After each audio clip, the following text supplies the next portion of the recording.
수험생 여러분 안녕하세요. 저는 최정환입니다. 2022년 2월 26일에 서울특별시 간호직 그리고 의료기술직 시험이 있었죠. 거기에 대한 그 생물 기출문제 총평과 함께 20문제를 우리 간단하게 한번 다뤄보도록 하겠습니다. 이제 총평을 써서 이제 카페에 올려놨는데 여기서 보면 전반적으로 작년보다는 시험이 조금 약간 쉽거나 또는 비슷하거나, 물론 수험생에 따라서 약간은 또 어렵다고 느낄 수 있는데 전반적으로는 그냥 평이한 수준이었다, 이렇게 이야기할 수가 있죠. 여기 이제 고교 생명과학 수준이라고 하는 것은 이제 우리 기본 과정에서 배웠던, 그러니까 하이탑 1과 하이탑 2, 생명과학 1, 2 정도의 수준으로 해결할 수 있는 문제. 이번에는 5문제, 그러니까 25%가 출제되었죠. 그런데 이제 전체적으로 보면 최근 5년간 그 고등학교 수준의 출제 비율을 보면 34% 정도가 됩니다. 그럼 거기에 비하면 올해는 25%가 더 적게 출제되었고, 그럼 상대적으로 대학 수준의 문제가 많이 출제되었다는 얘기죠. 물론 여기 이제 고교 생명과학 수준은 대학 수준에서 당연히 커버를 하는데, 그러니까 고등학교 수준으로 해결할 수 없는 대학 생물학 수준이 75%. 그런데 최근 5년의 평균은 65%. 이렇게 쭉 보면 전반적으로 대학 수준의 출제 비율이 점점 증가하고 있죠. 대체적으로. 물론 이보다 더 증가하지는 않을 걸로 보는데 대략 이 정도. 그래서 고등학교 생물 수준만 공부해서는 절대 합격을 할 수가 없죠. 어떤 수험생이 기초 완성만 공부하고, 그러니까 우리 이론 과정인 기초 완성, 유튜브에서 무료로 제공되는 기초 완성이 있고, 기본 이론 과정인 하이탑 과정이 있고, 그 다음에 심화 이론 과정인 하이스코어 과정이 있는데, 기초 완성은 더군다나 생명과학 1 수준까지만 나와 있습니다. 그럼 그 생명과학 1 수준에는 문제가 거의 출제되지 않았어요. 그러니까 그 기초 완성만 풀어서는 거의 20점대. 그럼 20점대라는 건 찍어도 20점을 맞을 수 있는. 그러니까 기초 완성 가지고는 절대 해결할 수 없다는 얘기죠. 그런데 기초 완성은 또 공부를 해야 되죠. 물론 이제 문과였거나 이과였더라도 대학을 졸업한 지 오래되어서, 또 고등학교 졸업한 지 오래되어서 많이 잊어버린 경우에는 기초 완성을 공부하고 이게 단계적으로 공부를 해야 됩니다. 어쨌건 전반적으로 대학 수준의 비율이 증가했다, 이렇게 볼 수 있겠고요. 자, 그리고 이제 단원별 출제 비율을 보면 대개는 이와 같이 세포의 생식과 유전학, 그러니까 세포 분열을 포함해서 DNA 복제, RNA 전사, 단백질 합성, 그리고 유전자 발현 조절, 그리고 생명공학 기술, 이런 것들이 대개는 많이 출제됩니다. 역시 지금 최근 5년간의 평균을 여기다 내놨는데 28% 정도니까 가장 많이 출제되고 있죠. 그리고 세포의 생활. 그러니까 이제 여기에는 세포 수경안에 관한 것들, 효소, 그리고 세포흡, 그리고 광합성, 이 정도까지 꽤 출제가 많이 되고 있는데, 또한 동물의 구조와 기능, 그러니까 소위 동물 생리학 파트가 되겠죠. 더 붙여 인체 생리학 파트. 그래서 소화, 호흡, 배설, 그리고 순환, 그리고 이제 자극과 반응, 항상성, 이런 것들 꽤 많이, 물론 그 동물 생리학 파트가 양이 많기 때문에 당연히 출제가 많이 되고 있고, 그다음에 생태학이나 식물의 구조와 기능에서 적게 출제되는 그런 경향을 보이는데 대체적으로. 그런데 올해 유난히 이렇게 진화와 생물의 다양성, 진화와 소위 분류 파트가 무려 5문제가 출제됐죠. 그럼 굉장히 많이 출제된 편입니다. 물론 이제 서울시의 경우는 비교적 이렇게 많이 출제되고 있지만, 어떤 지역에서는, 또 서울시도 그 이전에는 출제가 안 된다거나, 또 특히 다른 지역들을 한 문제나 많이돼야 2문제 정도, 진짜 많이돼야 3문제 정도, 그런데 유난히 5문제나 출제가 되었죠. 이러한 출제 경향은 어떤 출제자가 출제위원으로 들어가냐에 따라서 완전히 달라질 수 있습니다. 물론 생물학을 전공한 교수들이, 또 저도 생물학을 전공했기 때문에 중요하다고 생각하는 것은 대동소이합니다. 그러나 출제자에 따라서, 자기 전공에 따라서, 더 심화 전공에 따라서 더 중요하게, 더 문제를 어떤 부분에서는 이와 같이 많이 낼 수도 있다.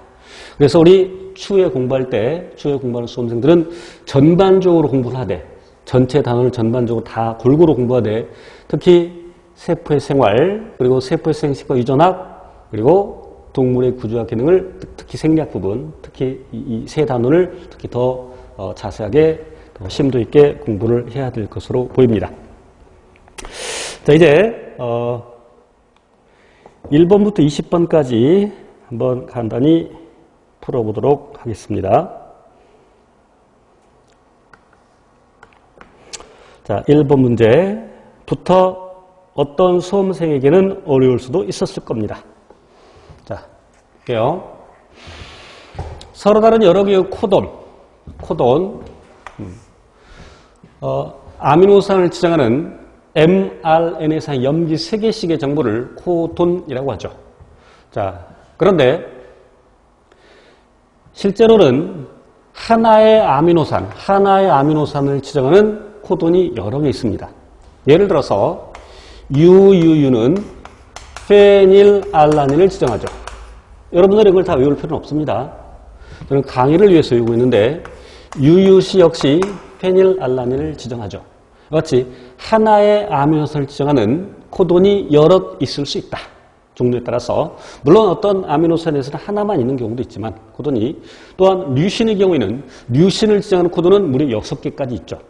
자, 그런데 만약 하나의 코돈이 하나의 아미노산만을 지정한다면 코돈 한 개가 그러니까 예를 들어서 페닐알라닌을 지정하는 코돈이 한 종류밖에 없다.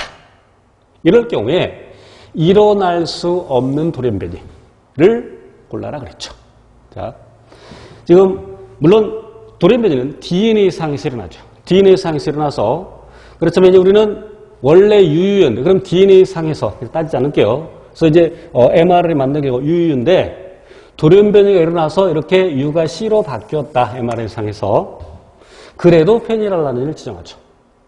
이런 돌연변이를 우리는 뭐라 하냐면 분명히 염기 서열의 변화가 생겼는데 아미노산의 종류가 전혀 달라지지 않는 경우 이런 것들을 사일런트 뮤테이션, 침묵 돌연변이라고 하죠. 자, 그런데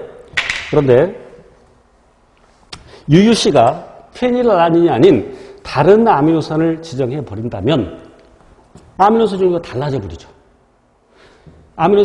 버리죠. 그러니까 침묵 돌연변이는 있을 수 없는 겁니다.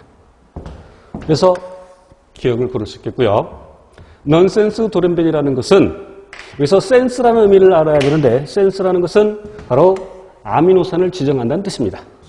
그럼 예를 들어서 UAC였는데 이것이 G로 바뀌었다. 그럼 이것은 종결 코돈이 되어버리죠. 그러니까 아미노산을 지정하지 못하죠. 이런 경우에 넌센스 돌연변이라고 합니다.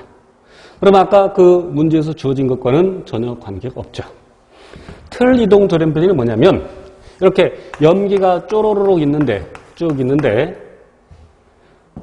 여기 뒤에 염기가 끼어져 들어가거나 그러니까 염기 3개씩 하나의 정보를 읽게 되는데 만약에 어떤 염기에 끼어져 들어가면 이렇게 3개 있고 3개 있고 3개 있고 틀이 달라지죠. 읽는 틀이 달라지죠.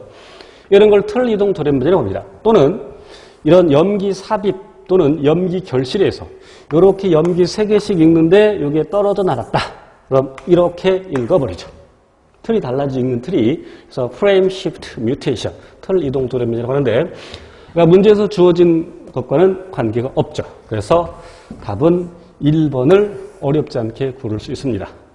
이 문제는 단순 암기에서는 풀 수 없는 잘 이해를 하고 있어야 풀 수 있는 그런 문제가 되겠죠. 그래서 제가 이론에서도 늘 강조하듯이 생물은 선이해. 먼저 이해하고 이제 필요한 것을 암기를 해야 되죠. 자, 2번 문제입니다. 우리가 이론 첫 시간부터 제가 강조를 했던 산성도, 즉 pH는 마이너스 로그 밑을 10으로 하는 수소이온의 몰 농도. 여기 마이너스가 붙어 있죠. 밑을 10이죠. 그래서 pH는 그러니까 수소의 농도가 높아지면 pH는 낮아진다. 그리고 지금 여기 밑이 10이기 때문에 pH 1 차이는 수소이온 농도 10배 차이라고 했죠. 자, 그런데 혈액의 pH가 7.49, 뇨액 오줌의 pH가 5.4다. 그럼 오줌의 pH가 더 낮다, 수소의 농도는 더 높다. 몇 배? pH 2차이니까 100배. 10배 곱하기 10배, 100배.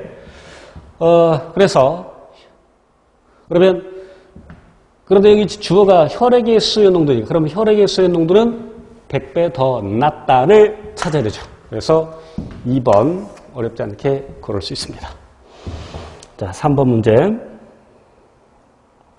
대장균의 원핵세포인, 원핵생물인 대장균이죠. 대장균의 DNA, DNA 복제 과정 중에서 지체가닥에서 또는 후속가닥이라고도 하죠. 그 지체가닥에서 나타나는 단백질의 기능에 대한 설명으로 옳은 것 그랬는데, 자, DNA 연결 요소는 옥화자기 절편을 연결시켜주는데 포스포디에스테르 결합을 촉매해주죠. DNA 중합 요소 역시 포스포디에스테르 결합을 촉매합니다. 맞고요. 니은 DNA 프리마제는 DNA 프라임을 만든다. DNA 프라이머가 아니라 RNA 프라이머죠. 그래서 니은은 틀린 내용. 디귿 DNA 중합에서 원은 옥화자기 절편 사이에 프라이머를 제거한다. 프라이머를 제거하는 것은 4', 2, 3' 방향으로의 엑소뉴클리에이스의 기능인데 DNA 중합에서 3는 이런 기능을 갖고 있지 않죠. DNA 중합에서 1이 이러한 기능을 갖고 있죠. 그래서 디귿 맞죠? 그래서 답은 4번 이렇게 고를 수가 있습니다. 지금 이 정도 해설은 공부가 어느 정도 되었다는 전제하에 진행을 하고 있습니다. 그래서 이론 공부가 전혀 안 됐다. 그러면 지금 이 내용을 이해하기 어려울 겁니다. 자, 4번 갑니다. 세포의 과정 중 미토콘드리아에서 일어나는 과정을 보기 위해서 모두 고른 것은 그랬는데 매우 쉬운 문제죠. 산화적 인산화라는 것은 전자전달 과정이 일어나고, 그럼 그 전자전달 과정에서 수소이온, 즉 양성자 기울기를 형성하고 그 양성자 기울기를 가지고서 ATP를 만들 때 이것을 화학삼투적 인산화라고 하는데, 미토콘드리아에서 일어날 때는 그 전자의 최종 수용체가 전자를 맨 마지막에 받아들인 녀석이 산소, 그래서 산화적 인산화라는 용어를 쓰죠. 자, 그리고 피루부산의 산화는, 자, 포도당이 세포 기질에서 피루부산으로 분해된 다음에 그 피루부산이 미토콘드리아 기질로 이동하고 그 피루부산이 아세틸코에로 전환되죠. 그 과정이 피루부산의 산화이죠. 역시 미토콘드리아에서 일어납니다. 해당 과정은 방금 언급한 것처럼 세포 기질에서 일어나죠. 자, 그래서 아까 그 피루부산이 아세틸코에로 산화된 다음에 아세틸코에가 TCA 회로 들어가는데 그 TCA가 바로 시트르산이죠. 그래서 TCA 회로 시트르산으로 밝힌 사람 이름 따서 크랩스회로 다 같은 의미입니다.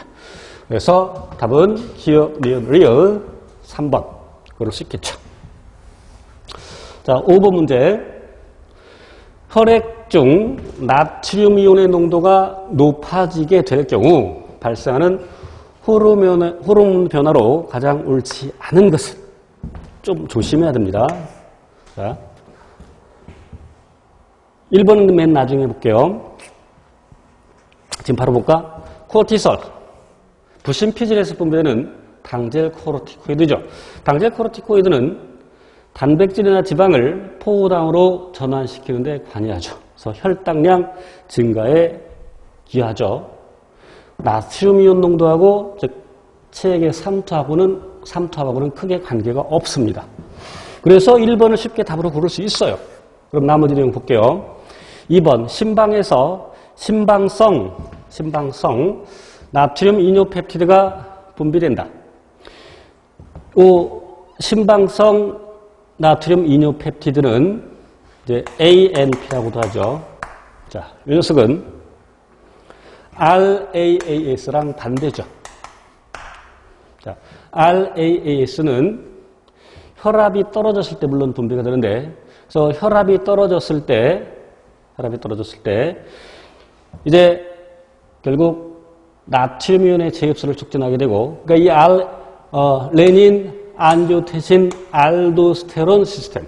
그래서 결국 알도스테론을 분비하게 하고 그 알도스테론이 나트륨의 재흡수를 촉진하고 그로 인해서 수분 재흡수 덩달아 나서 혈압을 이제 높여주죠. 혈압이 떨어졌을 때 혈압을 높여주는 역할을 합니다. 자, 어쨌건 그럼 이 ANP는 얘랑 반대니까 나트륨 이온의 재흡수를 억제시키게 합니다. 그러니까 이 ANP가 알도스테론의 분비를 억제시키는 겁니다. 그러니까 나트륨의 농도가 높아지니까 나트륨 재흡수 적게 해야 되죠. 그래서 ANP가 분비된다. 맞는 내용이죠. 자, 알도스테론 분비가 억제된다. 맞는 내용이죠. 나트륨의 재흡수를 억제해야 되니까. 자, 그러면 지금 나트륨 농도가 높아지니까 우리 체액의 농도가 높아지죠. 삼탑이 높아지죠. 쉽게 말하면 물이 더 필요한 상황이야. 그러니까 뇌하체 후엽에서 바소프레신의 분비가 촉진되고 바소프레신이 수분 재흡수를 촉진하죠.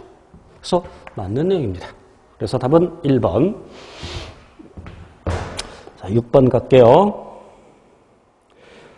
생태계를 구성하는 화학원소는 생물 지구화학적 반응을 통해 지구의 생물권과 어쩌고저쩌고 해서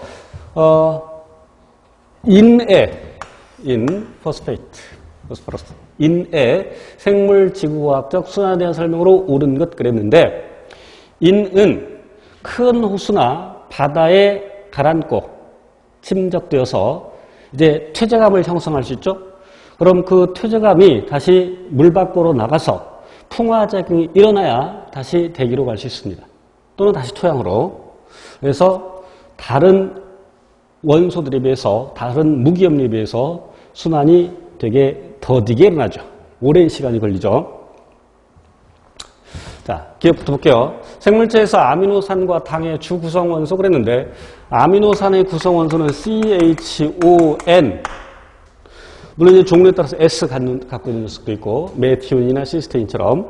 그다음에 당은 CHO. 그럼 아미노산과 당의 주 구성 원소는 아니죠. 이는 핵산의 구성원소가 되죠. 핵산 CHONP 요거 있죠.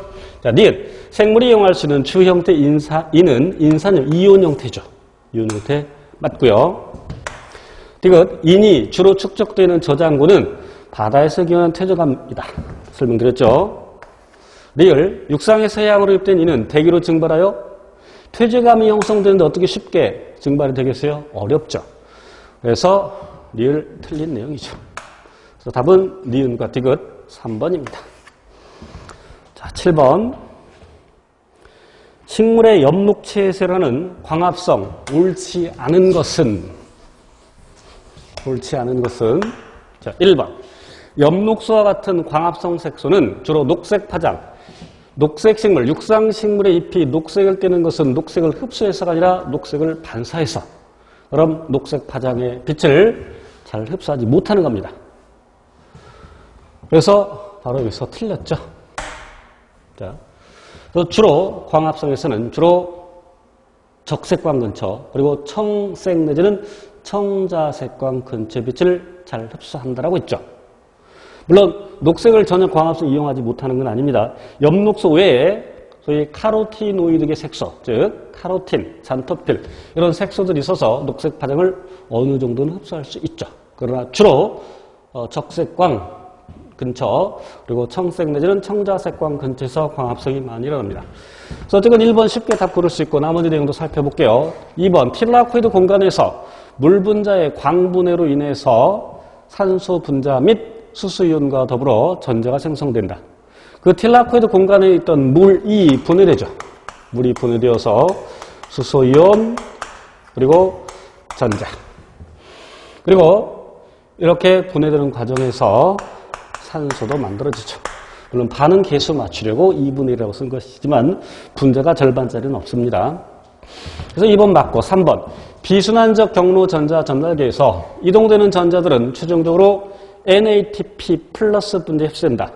자, 발견 순서에 따라서 관계1, 관계2 이렇게 얘기하는데 관계1의 반응 중심 색소 P700, 관계2의 반응 중심 색소 P680. 그래서 비순환적 전자 흐름에서는 물에서 전자가 이렇게 P680으로 이동하고 이렇게 튕겨나가서 1차 전자 수용체 갔다가 다시 P700으로 하고 다시 1차 전자 수용체 그리고 누구에로 가냐면 NADP 플러스에게 가죠. 그래서 NADP 플러스에게 가서 이렇게 써볼게요.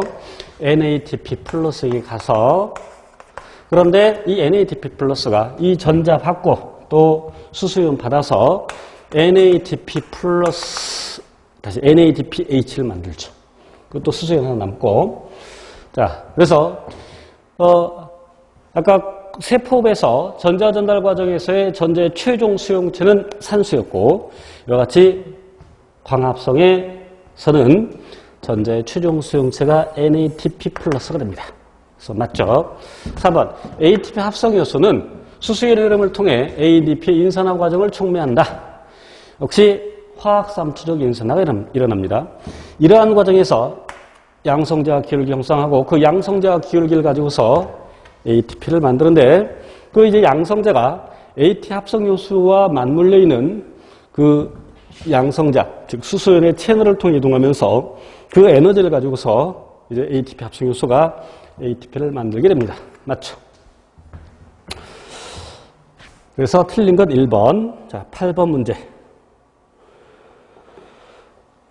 가장 옳은 것 그랬는데요. 외떡잎 식물과 쌍떡잎 식물. 여기 이제 진정 쌍떡잎 식물이 나오는데 그냥 쌍떡잎 식물 이렇게 이해하고 풀면 쉽게 해결이 가능합니다. 자, 1번부터 볼게요. 외떡잎 식물, 그물맥, 다른 말로 망상맥, 쌍떡잎 식물, 평행맥. 바뀌었죠? 외떡잎 식물이 평행맥, 쌍떡잎 식물이 망상맥. 2번, 외떡잎 식물의 뿌리는 원뿌리. 아니죠. 외떡잎 식물이 수염뿌리, 쌍떡잎 식물이 원뿌리. 이것도 바뀌었습니다.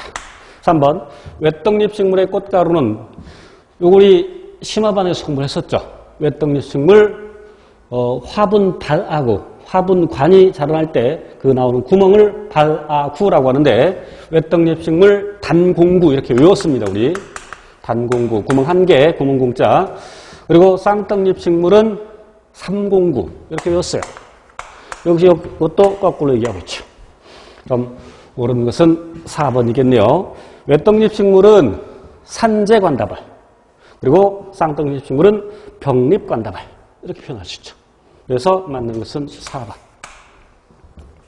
9번 내막계에 해당되지 않는 것 그랬는데 자, 내막계의 기원은 세포막. 그러니까 막 진화설 또는 세포막 함입설 또는 세포막 확장설에 의해서 여러 가지 막성 세포 소기관의 출현을 설명할 수 있는데 그래서 세포막이 안으로 함입되면서 소포체가 형성되고 소포체 그 소포체가 염색살을 에워싸서 핵막이 형성되고 또 소포체의 일부분이 떨어져 나와서 골지체가 되고 또 그 골지체 일부분이 떨어져 나와서 리소즘이 되고 그래서 이런 것들 세포막을 포함해서 핵막, 소포체, 리소즘 그리고 여러 가지 소낭, 다른 말로 소포, 소낭 이런 것들을 내막계라고 하죠. 그런데 그 막성 소기관의 기원이 바로 세균인 것. 그래서 세포 내 공생설로 설명하는 엽록체와 미토콘드리아는 내막계에 포함시키지 않죠. 그래서 답은 2번. 10번. 혈류 속도 및 혈압에 대한 설명으로 옳지 않은 것. 틀린 것. 자, 기억. 동맥이나 정맥 위에서 모세혈관 하나하나의 단면적은 가장 작지만 전체를 합한 총 단면적은 가장 크죠. 이 총 단면적이 혈류 속도에 영향을 줍니다. 혈류 속도는 물론 동맥에서 이제 심장에서 가깝기 때문에 혈류 속도에 얼마간 영향을 주지만 그러니까 심장의 수축과 연이 얼마간 영향을 주지만 가장 큰 영향을 주는 것은 총 단면적. 그런데 그 혈류 속도는 총 단면적에 반비례하죠. 그래서 모세혈관의 총 단면적이 커서 혈류 속도는 가장 느립니다. 그래서 기억 맞고요. 옳지 않은 것 골라. 이런 걸 조심하셔야 돼요. 그래서 뒤에다 체크를 합시다. 옳은 것 동그라미, 틀린 것 X 할게요. 니은. 여러분, 심실의 수축기와 이완기를 기준으로 측정을 한다. 맞죠? 좌심시 수축할 때 대동맥 혈압을 수축기 압력, 즉 수축기 압력, 최고 혈압이라고 하고, 좌심실이 이완했을 때, 좌심실이 역시 이완했을 때 그 대동맥 압력을 이완기 혈압, 그래서 최저혈압이라고 하죠. 그래서 맞습니다. 이것 수축기 혈압은 동맥에서 혈압이며 이완기 혈압은 정맥에서, 이완기 혈압도 대동맥에서 혈압이죠. 여기 동맥도 더욱적으로 대동맥. 그래서 틀렸죠. 리을. 혈압의 항상성 유지를 위해 일산화질소는 혈관 수축을 유도하고 비아그라와 함께 설명을 했었죠. 그래서 일산화질소는 혈관 확장을 유도하고, 그리고 엔도텔린은 반대로 혈관 수축 물질이죠. 순서가 바뀌었어요. 일산화질소는 혈관 이완 확장, 그리고 엔도텔린은 혈관 수축. 틀렸죠? 그래서 틀린 걸 고르라고 했으니까 뒤과 리을 4번이 됩니다. 이 문제가 약간 어려울 수 있는 문제죠. 그러니까 지금 여기 엔도텔린이나 일산화질소에 대한 내용을 몰라도 너무나 정확한 것들이 있으니까 그럼 뒤과 리을을 또 답으로 고를 수도 있는 겁니다. 11번. 동물의 면역 반응은 선천성 면역, 즉 비특이적 방어 또는 후천성 면역, 특이적 방어로 나눌 수 있는데, 포유동물의 후천성 면역 반응에 대한 예로 가장 옳은 것, 후천성 면역이죠. 1번 자연살생세포 나오는 순간 선천성 면역. 병든 세포를 이식하면 화학물질을 분비하여 제거한다. 여기서 말하는 화학물질은 퍼포린. 그래서 이 자연살생세포는 바이러스 등에 감염된 나의 세포 또는 암세포를 죽이는데 식세포작용으로 죽이는 것이 아니라 예정세포사로 죽이죠. 예정세포사로. 그래서 퍼포린 분비해서 그 감염세포나 암세포에 구멍을 내고, 그리고 또 그레인잠이라는 효소를 분비해서 그레인잠이 그 안으로 들어가서 예정세포사를 일으키는데 이것은 선천성 면역이죠. 반면에 세포독성 T세포는 자연살생세포처럼 예정세포사를 일으키나, 그러니까 퍼포린 분비하고 그레인자민 분비 이건 똑같아요. 그런데 특정 세포만 죽이죠. 역시 감염세포, 암세포, 이식된 조직의 세포를 죽이나, 이것은 특이적 면역이라고 이론 시간부터 엄청나게 강조를 했던 내용이죠. 그래서 이 녀석은 특이적 면역이죠. 후천성 면역, 얘는 옳은 거니까 4번 고르시는 겁니다. 그럼 나머지 2번, 3번 볼게요.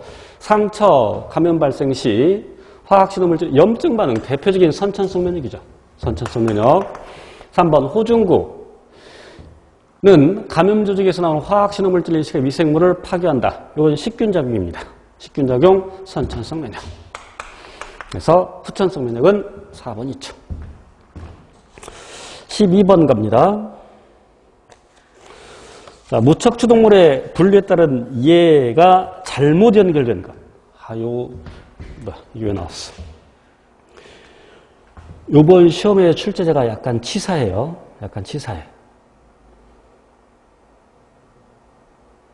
왜냐면 바르게 연결된 걸 물어본 게 아니라 잘못 연결된 것을 꽤 물어보고 있어.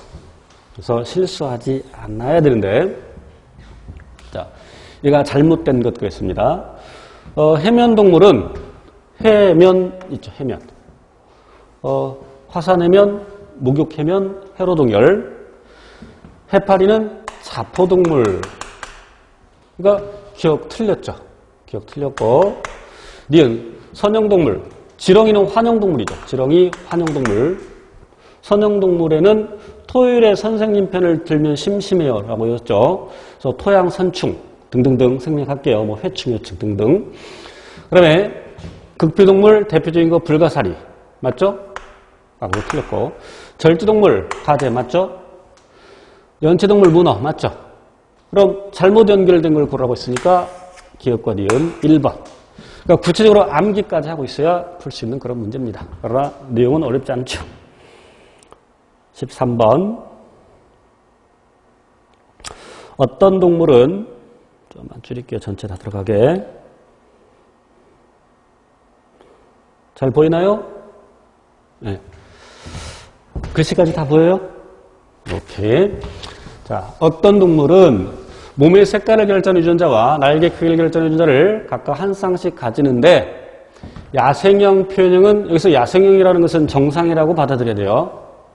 왜 밑에 돌연변이가 나왔으니까. 그럼 야생형은 회색 몸과 정상 날개, 그리고 돌연변이는 검은색 몸과 흔적 날개. 이 동물을 대상으로 유전규배 실험 결과를 했는데 옳은 것 됐습니다. 자, 야생형에 대해서 이형접합자 암컷과 돌연변이 표현을 나타내는 수컷 돌연변이가 정상과 돌연변이를 교배하는데, 그럼 이 교배 결과 자손에서 암수에 따라서 표현형의 결과가 다르지 않죠. 암수에 따라서 표현형의 결과가 다르면 이것은 성염색체상의 유전자가 있는데 그렇지 않죠. 뭐 암수 나눠놨지 않았죠. 그러니까 성염색체 있지 않고 상염색체상이 있다. 자, 오른쪽으로 가서, 자, 아까 야생형이 회색 몸, 정상 날개, 그리고 돌연변이 일어나는 것이 검은색 몸, 흔적 날개.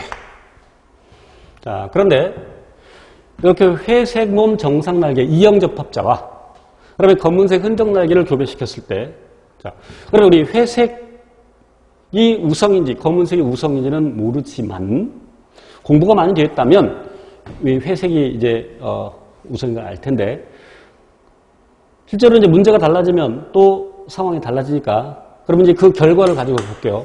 어쨌건 지금 그 자손 결과, 자손에서 회색 몸 정상 날개, 그리고 회색 몸 흔적 날개, 검은색 몸 정상 날개, 검은색 몸 흔적 날개가 나왔죠. 각각 156개체, 39개체, 41개체, 164개체가 나왔습니다. 그 비율을 대략 보면 여기 회색 몸 정상 날개하고 검은색 흔적 날개, 검은색 몸 흔적 날개 비슷하죠? 물론 8개체의 차이가 나지만 비슷합니다. 이것도 2개체의 차이가 나지만 비슷하죠. 자, 중요한 것은 이 회색 몸 정상 날개가 이형접합이라고 했어요. 헤테로 이형접합. 자, 그런데 그 녀석이 가장 많이 나왔죠. 물론 얘랑 함께. 그러니까 얘랑. 그럼 얘네들이 적게 나왔어. 교차입니다, 교차. 이 비율을 딱 보는 순간 교차가 딱 떠올라야 돼요. 자, 여기 조금 추가 설명할게요. 자, 일반적인 경우로 나타내서 A, B로 할게요. A, B로. 그래서 라지 스몰에 라지 비 스몰 이형접합. 그러면 이제 열성 순종과 교배를 하게 되면 독립법칙이 적용되는 경우는 이렇게 생식세포를 만들어내니까 1대1대1대1. 즉 열성순종과 교배할 때 자손의 표현의 비율은 열성순종이 아닌 다른 녀석이 만드는 생식세포의 비율과 같다. 그래서 일단 쓸게요. 열우 이렇게 써야죠. 그리고 열의 비율이, 자, 독립법칙이 적용되는 경우에는 이 녀석이 만드는 생세포 1대1대1대1 이렇게 되겠죠. 자, 상인연관이라면 N 대1대1대 N 되겠죠. 상반연관이라면 1대 N 대 N 대 1이 되고, 그죠? 그러면 이건 교차 일어나지도 교차. 잠깐 미스. 자, 상인연관이면 근데 교차가 안 일어났다. 그러면 얘가 0이 되는 거죠. 그죠? 상반연관 근데 교차가 안 일어났다. 그러면 얘가 0이 되는 거죠. 얘가 실은 여기 n이니까 1로 쓰면 되지 뭐. 이렇게. 그래서 이렇게 됩니다. 상반연관이라면. 근데 교차가 일어났다. 그럼 상인연관에 교차까지 일어났다. 그럼 이가 n대 1대 1대 n이 되고, 상반연관에 교차가 일어났다. 1대 n대 n대 1입니다. 자, 이때 숫자 잘 봐야 돼요. n값이 더 크죠. 만약 n값이 1이 되면 모든 모세프에서 교차가 일어난 교차율 50%인 경우고, 자, 그럼 n값이 더 크다 그랬어요. n값이 더 커. 그럼 n값이 더 큰데, 그럼 더 큰 게 연관이죠. 더 큰 게 연관. 교차에서 새롭게 만들어진 게 더 적다 그랬어요. 더 적은 게 교차죠. 더 많은 게 연관이죠. 그럼 여기서 이형접합이라고 했으니까 회색몸과 정상날개가 연관되어 있는 겁니다. 자, 그래서 이 문제에서 이제 바꿀게요. 회색, 그레이, 이형접합이라고 했으니까 이렇게 라지, 스몰 g. 정상 날개, 그냥 L이라고 할게요. 라지 L. 그럼 이형접합이라고 했으니까 이렇게. 그러면 요 156개는 라지 G와 라지 L로 표현됐죠. 이 검은색 흔적 날개는 스몰 gg, 스몰 LL로 표시됐죠. 이 녀석이 스몰 gg, 스몰 LL이 되는 거고, 됐죠? 그러니까 라지 G 그리고 스몰 L. 여기는 스몰 gg, 라지 L 이렇게 됩니다. 그래서 교체해서 만들어진 거죠. 자, 약간 자세히 설명했지만 실제 시험장에서 이런 거 할 시간이 없죠. 딱 보는 순간 연관 그리고 교차, 더 많은 게 연관, 교체해서 만들어진 거. 그럼 교차율 구하라고 당연히 물어보겠죠. 그럼 전체에서 교체해서 만들어진 것. 그럼 요렇게 더하면 80이 되고, 요렇게 더하면 156에 더해볼까? 156에 164니까 320.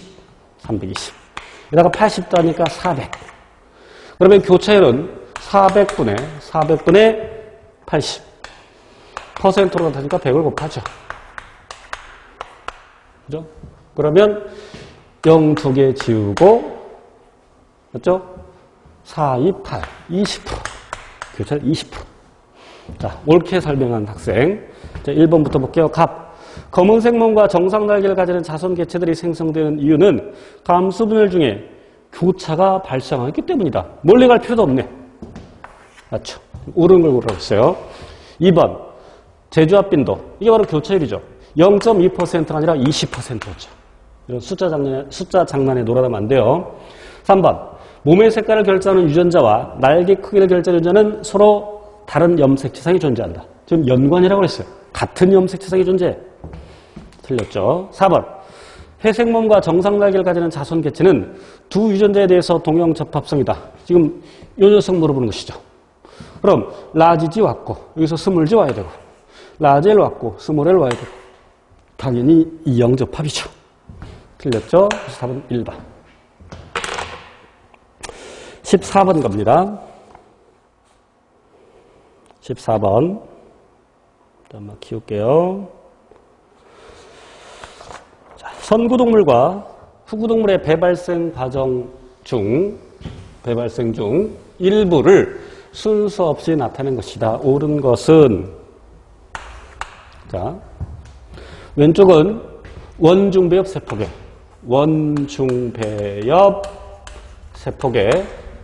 오른쪽은 원장 체관계.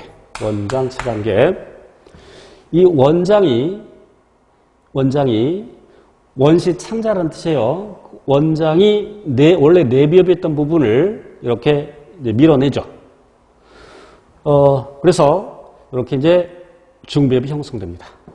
그래서 중배엽으로 이제 에워싸이는 부분, 이제 나중에 체광이 되겠죠. 이걸 원장 체관계라고 그래요. 그래서 왼쪽이 선구동물. 왜? 원장 입구가 먼저 입이 된다 해서 선구동물. 그리고 원장 체관계인 경우에는 원구가 항문이 되고 입은 그 반대쪽에 나중에 만들어지니까 이걸 후구동물이라고 했죠. 그래서 후구동물에 해당되는 것이 우리 외웠던 극피동물하고 척삭동물. 외우고 있어야 돼요. 그럼 1번부터 지금 옳은 걸 골라야 돼요. 1번. 칸은 후구동물 아니죠. 선구동물이죠. 2번.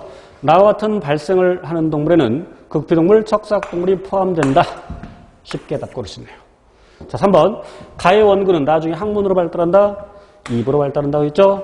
가와 나의 원장은 나중에 동물의 외피를 형성한다. 원장은 원시 창자입니다. 외피를 형성할 수가 없죠. 그래서 답 2번. 15번. 역전사유수에 대한 설명으로 옳은 것. 역전사유수 옳은 것. 역전사유수 옳은 것. 자, 기억. 담배 모자이크 바이러스가 자신의 RNA 이전 물질을 복제하기 위해서 사용된다. 모자이크, TMV죠. 타바코 모자이크 바이러스. RNA 바이러스이긴 하지만 역전사 바이러스는 아닙니다. 레트로 바이러스는 아니에요. 제가 이런 시간에 강조를 했어. 레트로 바이러스는 우리 수준에서는 HIV만 기억하면 된다고 그랬어요. 그래서 HIV는 RNA를 유전 물질로 갖고 있는데 그 RNA를 가지고서 그걸 주용을 해서 역전세소가 그런데 그 녀석 역전세소를 가지고 있죠. 그러니까 지가 만든 게 아니라 이전 숙주세포가 만들어준 거죠. 그래서 그 RNA를 주용으로 DNA를 만들고 그걸 cDNA라고 하죠. 그리고 나머지 한 가닥 더 만들고 그 두 가닥짜리 cDNA가 숙주세포의 핵 속으로 들어가서 DNA에 끼어 들어갔다가 그 DNA, 물론 그 숙주세포는 대개 보조 T세포, 그 DNA, 그러니까 잠복기 있다가 몇 년 있다가 그 DNA로부터 다시 RNA를 만들죠. 그래서 그 전사라는 것은 DNA로부터 RNA 만드는 것을 전사라고 하는데 그 반대 과정을 하니까 역전사. 거기에 관련 요소, 역전사 요소. 그래서 이제 유전공학에서 mRNA로부터 cDNA 만들 때 또 역시 사용을 합니다. 이것 RNA를 유전물질로 사용하는 코로나 바이러스 감염에 PCR 진단 검사. 자, 코로나 바이러스도 RNA를 유전물질로 갔는데 PCR은 폴리머레이스 체인 리액션. 그래서 중화배수 연쇄 반응. 그러니까 DNA를 증폭시키는 겁니다. 그래서 RNA를 가지고서 RNA를 지용으로 역전세수에서 cDNA를 만든 다음에 그 녀석을 증폭시키는 거죠. 거기에 필요하죠. 그래서 니은과 디귿이 답이 되겠죠. 그러니까 식물성 바이러스는 TMV가 레트로 바이러스가 아닌 것만 알면 답 쉽게 기억 아닌 거 지워버리면 구체적인 내용을 몰라도 풀 수 있죠. 답 3번이고요. 16번. 식물세포는 구조와 기능에 따라서 몇 가지 세포 유형으로 나뉘어지는데 자, 옳은 것. 이것도 조금 어려울 수 있는데요. 자, 기억. 성숙한 유세포는 유연한 1차 벽을 가지며 2차 벽이 없죠. 그래서 대부분의 물질 대사를 한다. 맞죠? 니은 성숙한 후벽세포는 두께가 두꺼운 1차 벽을 가지며 지상부 어린 식물의 유연한 지지 기능을 한다. 후벽세포를 다른 말로 후막세포라고도 하고 이거 배석세포, 배돌세포, 보강세포에 해당이 되죠. 또 그 후막세포로도 후막조직에 섬유도 있죠. 이것은 2차 벽을 갖고 있습니다. 2차 벽을. 그럼 2차 벽을 갖고 있어서 리그닌을 함유하는 2차 벽을 갖고 있어서 되게 견고하죠. 그러니까 유연한 지지 기능을 하지 못합니다. 이 유연한 지지 기능은 누구에 대한 설명이냐면 후각세포에 대한 설명이죠. 그러니까 지금 니은은 볼게요. 두꺼운 1차 벽을 가지며 아까 성숙한 그러니까 유세포는 유연한 1차 벽이니까 1차 벽이 두껍지 않다 이 말이에요. 그런데 두꺼운 1차 벽을 갖는 것은 후각세포. 이 후각세포. 그래서 어린 식물의 그러니까 셀러리 줄기, 뭐 봉선화 줄기 이런 얘기를 했었죠. 그러니까 니은은 후벽세포가 아니라 후각세포에 대한 설명이죠. 니은과 디귿이 바뀌었어요. 설명이. 자, 디귿. 두꺼운 2차 벽을 가진 죽은 세포로 식물의 지지 기능을 한다. 이 녀석이 바로 후벽세포예요. 니은과 디귿을 바꿨었어, 출제자가. 헷갈릴 수 있는 내용이에요. 자, 리을. 물과 무기염리를 운반하는 물관 요소는 완성된 상태에서는 죽어있다. 체관 요소는 살아있다. 그런데 물관 요소는 죽어있다. 맞죠? 옳음을 고르라고 했습니다. 그럼 니은, 디귿 내용이 헷갈려도 분명히 맞는 기억과 류이 있으니까 답 2번. 그러니까 이게 선지 구성에 따라서 여러 가지 문제가 실은 내용은 어려운데 문제가 쉬워질 수 있습니다. 그래서 답은 2번. 17번. 인체 호흡 조절에 대한 설명으로 틀린 것. 틀린 것.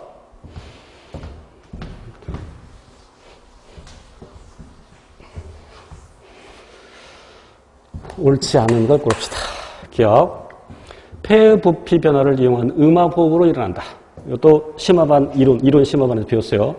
개구리, 양서류의 경우에는 공기를 입에 집어넣고 코를 막아서, 입과 코를 막아서 이렇게 폐 쪽을 이동을 시킨다고 그랬어요. 그런 걸 양압호흡이라고 그래요. 그런데 사람의 경우에는 폐 내부의 압력을 감소시켜서, 대기압보다 폐 내부의 압력을 감소시켜서 저절로 빨려 들어오게. 이게 음압호흡이죠. 그래서 맞습니다. 니은 불수의적으로 조절되는 호흡에서, 그냥 평상시 그냥 자연스럽게 숨 쉴 때 갈비사이근의 수축은 숨을 내쉬는 후식 과정을 일으킨다. 언급 없으면 갈비사이근은 외늑간근, 문제 더 붙여 언급을 해야 되는데, 물론 늑간근은 외늑간근도 있고 내늑간근도 있지만, 우리가 정상적인 상태에서 숨을 들이쉴 때 예전에는 횡격막의 도움만 받는다고 그랬어요. 그래서 숨을 들이쉴 때 횡격막이 아래로 내려가. 횡격막이 아래로 내려가니까 폐의 부피가 커지면서 폐 내부 압력이 작아지죠. 그러니까 공기가 들어와. 그래서 이때 늑골은 영향을 주지 않는다고 예전에는 그렇게 여겨져 왔는데, 지금은 이제 주로 이제 횡격막 영향을 받지만 외늑간근이 수축을 합니다. 외늑간근이 수축을 하면서 뿐만 아니라 몇 가지 근육이 더 관여를 해서 요 갈비뼈를 위로 앞으로 이렇게 이동을 시키죠. 그러니까 흉곽이 커져. 흉곽이 커지니까 역시 폐 내부의 압력이 작아지게 됩니다. 폐 부피가 커지면서 그것도 영향을 줘요. 물론 횡격막의 영향을 더 많이 받지만, 자, 그리고 이제 숨을 내쉴 때는 그 반대 일이 일어나죠. 그러다 왜 숨을 내쉬었다가 더 내쉬고자 할 때는 복근 수축 일어나서 숨을 더 내쉴 수 있죠. 자, 어쨌건 여기서 그러면 외늑간근 수축이니까, 그럼 외늑간근이 수축하면, 그러니까 이렇게 갈비뼈를 위로 앞으로 들어올리죠. 그러면 이건 흡기죠. 호기가 아니라 흡기. 그래서 틀렸죠. 디귿. 주로 혈액 내의 산소 포화도를 pH 변화로 감지하여 산소 포화도를 pH 변화로 감지할 수 없습니다. pH는 아까 언급한 것처럼 마이너스 로그 미칠 10으로 하는 수소연의 몰농도. 그런데 그 수소연은 왜 생기느냐? 이산화탄소가 물에 녹아서 탄산을 형성하고 그 탄산이 수소이온과 탄산수소으로 이온화가 되죠. 그래서 이산화탄소가 물에 녹아서 결국 수소이 많아지죠. 그러니까 산소 포화도를 pH 변화로 감지하는 것이 아니라 이산화탄소의 포화도를, 여기서 포화도라는 표현보다도 이산화탄소의 분압 정도, 이산화탄소 농도 정도를 이렇게 얘기할 수 있죠. 그래서 이산화탄소의 농도를 pH 변화로 감지해서 호흡의 항상성이 조절되죠. 물론 이제 호흡과 관련해서 중추화학 수용기와 말초화학 수용기가 있는데, 중추화학 수용기는 연수. 물론 그렇게 구체적으로 들어가지 않았습니다만, 그 연수는 실제로는 혈액의 pH를 직접 감지는 못해요. 뇌척수에게, 물론 실제 그 정도 수준까지 낼 가능성이 큽니다만, 어쨌건 여기는 산소 포화도 pH이기 때문에 틀린 말이에요. 이거 여기다 치죠. 틀린 거.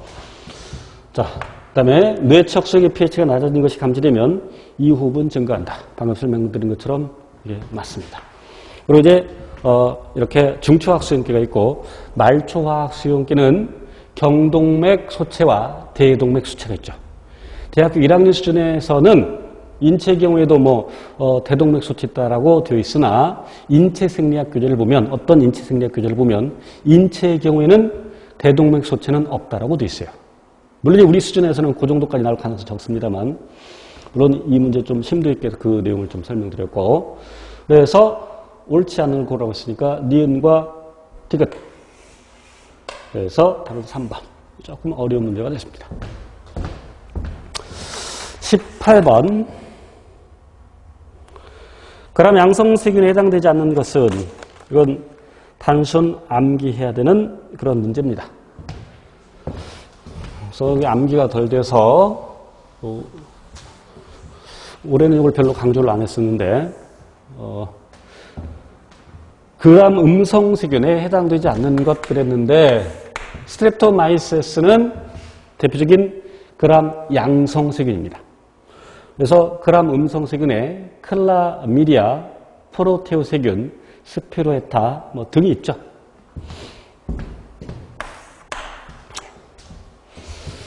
어, 19번.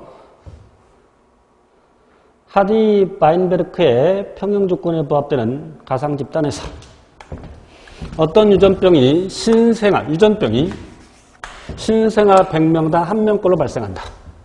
가장 옳은 것은 단, 이 유전병은 하나 유전자 자위에서 돌연변이 대립인에 대해 동형 접합일 경우에만 발생한다. 열성이라는 얘기죠. 이형 접합은 발생하지 않는다. 그럼 열성이라는 얘기. 문제에서 열성이라고 가르쳐 줬어요. 자, 이렇게 할게요.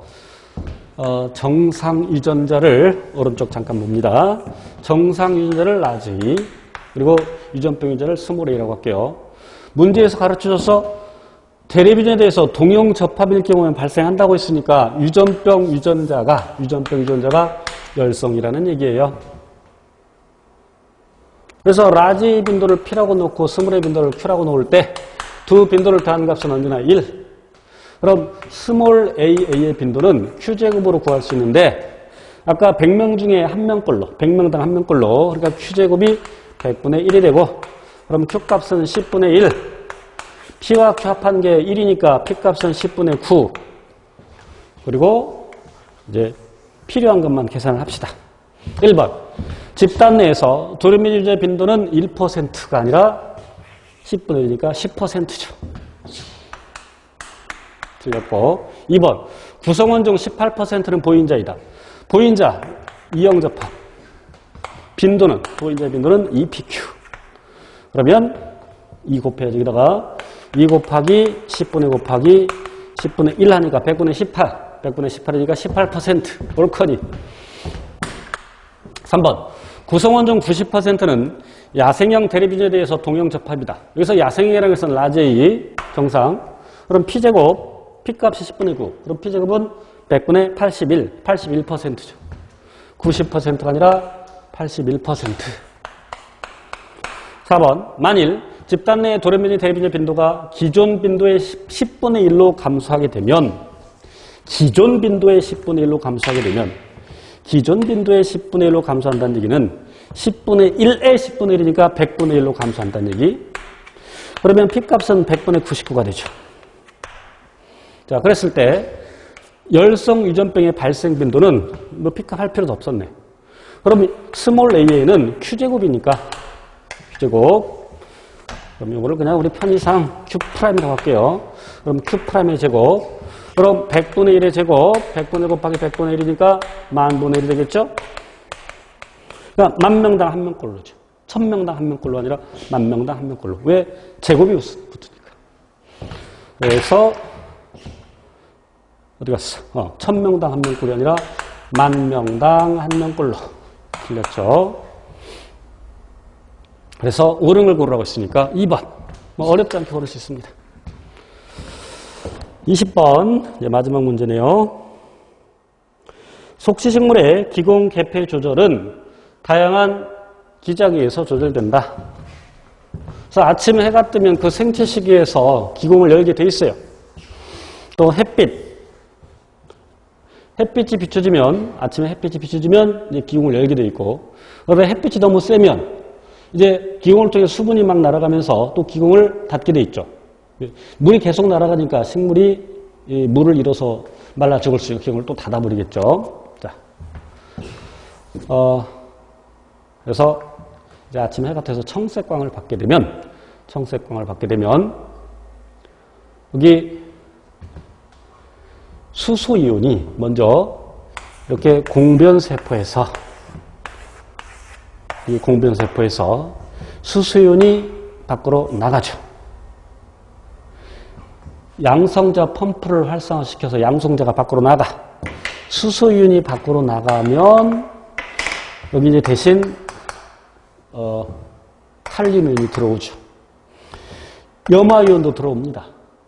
음이온도 들어와요. 또 말산도 이온 형태로 들어와요.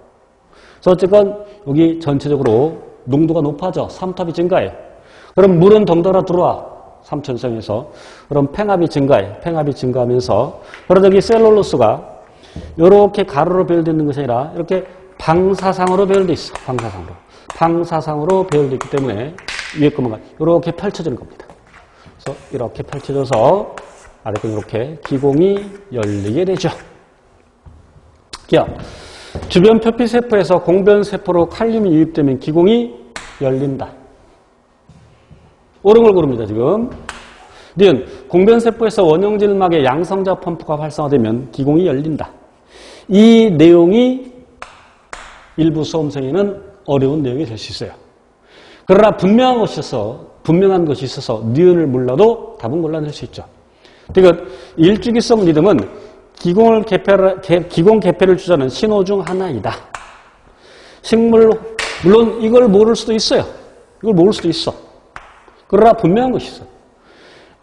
식물이 물이 부족할 때 이걸 수분 스트레스 받았다고 하죠. 그럼 수분 스트레스를 받게 되면 에피스산이 나오고 그 에피스산이 이제 칼륨이온을 지어졌네. 칼륨이온을 다시 공변세포에서 그 주요 세포로 빼내. 그러면 아까와 반대로 기공을 닫게 하죠. 열림을 촉진하다가 닫힘을 촉진한다. 그래서 기억과 의리는 분명히 틀린 내용이에요. 그러니까 니은디귿 내용을 몰라도 맞겠지. 이렇게 볼 수도 있어요. 물론 이런 기회를 통해서 이제 앞으로 시험을 준비하는 수험생은 이런 기회를 통해서 이런 내용, 니은디귿 내용도 알아둬야 됩니다. 이 선지 구성에 따라서 문제가 굉장히 어려울 수 있으니까 다행히 이번 시험은 이렇게 선지 구성이 별로 어렵지 않게 돼 있어요. 그래서 전반적으로 어렵지 않은 그런 시험이라고 볼 수가 있습니다. 앞으로 시험을 준비하는 수험생들은 서울시뿐만 아니라 특히 이제 서울을 비롯해서 경기, 경북, 전북, 전남 일부 문제, 물론 최근에 전남이 조금 이 어려운 문제, 대학 수준이 좀 적어집니다만, 이렇게 대학 수준까지 출제가 되는 경우에는 이렇게 심화까지 공부를 해야 되고, 어떤 지역이든 공부는 반복 또 반복. 그래서 먼저 이해하고 그리고 필요한 거 꼭 암기까지 문제 받듯이 단순 지식형 문제도 나오기 때문에 중요한 것은 꼭 암기를 해야 됩니다. 그래서 열심히 공부해서 꼭 합격의 영광을 누리기를 바랍니다. 감사합니다.